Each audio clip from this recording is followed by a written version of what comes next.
En 2020, les flux des investissements directs étrangers au Mali ont été faibles et instables. Ils se sont situés à 170 milliards de francs CFA selon le dernier rapport de la Conférence des Nations Unies sur le commerce et le développement. Il est important de noter que l'instabilité politique et les problèmes de sécurité dans le nord du pays ont tendance à dissuader les investisseurs. La Banque nationale pour le développement économique BNDE a signé avec l'Association internationale pour le développement du secteur privé une convention de financement de montant de 12 millions d'euros, soit près de 7 milliards 819 millions de francs CFA, avec 4,25% de marge de profit. La convention permettra à la BNDE de satisfaire les besoins de financement de sa clientèle. Les indicateurs clés de la Bourse régionale des valeurs mobilières BRVM ont enregistré des comptes performance à l'issue de la séance de cotation de ce mardi 13 juillet 2021. L'indice BRVM 10 a ainsi terminé la cotation avec une baisse de 0,54% à 128,65% contre 129,35% précédemment.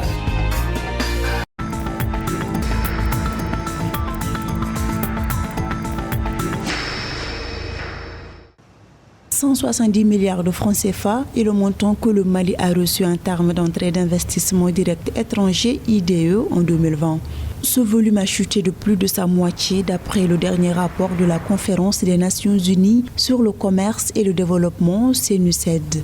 Quant à l'échelle continentale, les IDE vers l'Afrique sont tombés à 39,7 milliards de dollars, soit un repli de 16%. Ce recul de plus de 50% est lié à la crise sécuritaire, sanitaire et institutionnelle politique que le Mali connaît. Effectivement, nous avons assisté à une baisse des flux d'investissement direct étranger en 2020.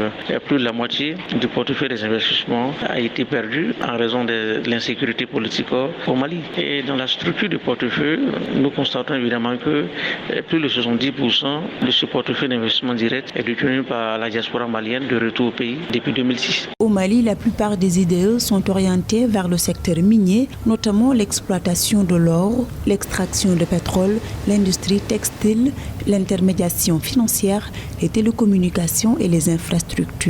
Toutefois, les flux d'IDE vers le Mali sont faibles et instables en raison de la situation politique et de la sécurité fragile dans le pays. 2021 risque d'être encore une année morose en raison des réformes politiques institutionnelles en cours au Mali et les perspectives économiques vont se repréciser en termes de reprise de la croissance économique dans le second semestre de l'année 2022 après les élections présidentielles de mars 2022. Il est donc important aujourd'hui que les autorités de la transition politique en cours puissent accorder une priorité à l'agenda économique au même titre que les réformes politiques institutionnelles pour pouvoir permettre à ce pays de sortir alors d'une récession économique conjoncturelle. Ces dernières années, le gouvernement du Mali a mis en place des politiques de promotion des IDE visant à encourager la compétitivité et la participation du secteur privé dans presque tous les secteurs. Les principaux investisseurs au Mali sont le Royaume-Uni, l'Australie, le Canada, l'Afrique du Sud et la Côte d'Ivoire.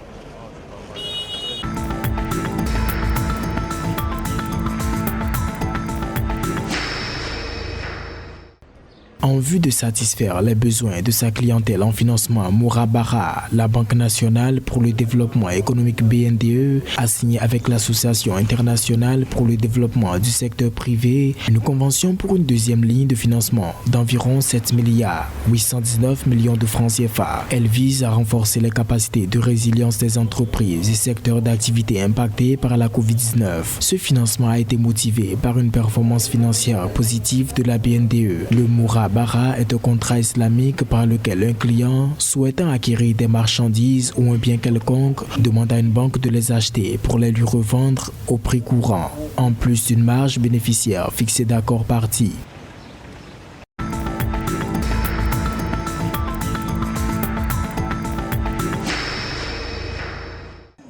À l'issue de la séance de cotation du 13 juillet 2021, les indicateurs clés de la Bourse régionale des valeurs mobilières ont enregistré des contre-performances. En effet, l'indice BRVM 10, indice des 10 valeurs phares de la Bourse, a terminé la cotation avec une baisse de 0,54% à 128,65% contre 129,35% la veille. Quant à l'indice composite, indice général de la Bourse, il s'est replié de 0,27% à 159,57% contre 160% précédemment.